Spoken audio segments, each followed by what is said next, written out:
1 сентября дополнительные меры поддержки для безработных прекратились. Напомню, что с марта 2020 года минимальный размер пособия по безработице вырос с 1500 до 4500 рублей из-за ухудшения экономической ситуации в период карантинных ограничений.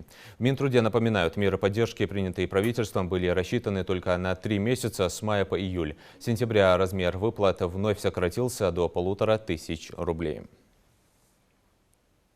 С марта месяца пособие по безработице было увеличено с 1500 до 4500. Это для категории, получающей минимальную пособие по безработице, к которым относятся люди, которые не работали более года или были уволены за какие-то виновные действия.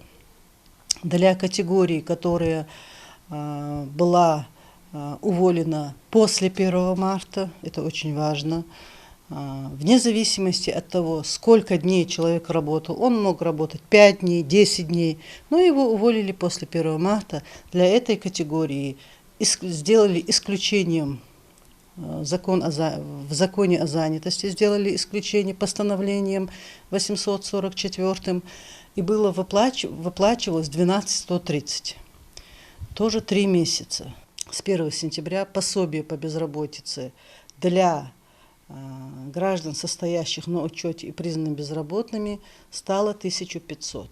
Если они в предыдущих месяцах получали по 4500, то есть в период пандемии, то с 1 сентября постановлением 1500.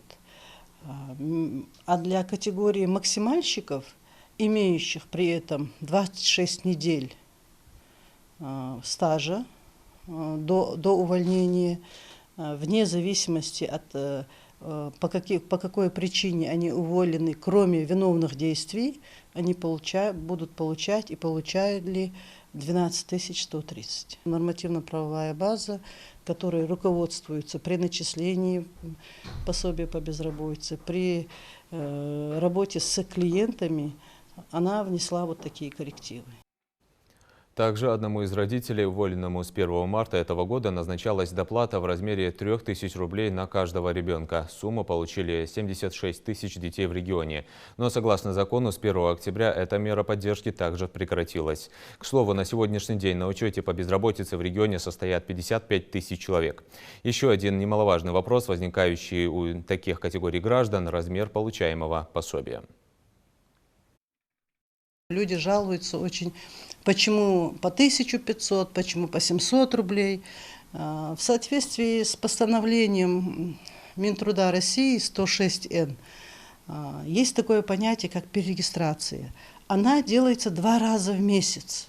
Если человек в течение месяца пришел в центр занятости и подтвердил свою незанятость, то есть что он является безработным, то ему государство обязано заплатить пособие по безработице.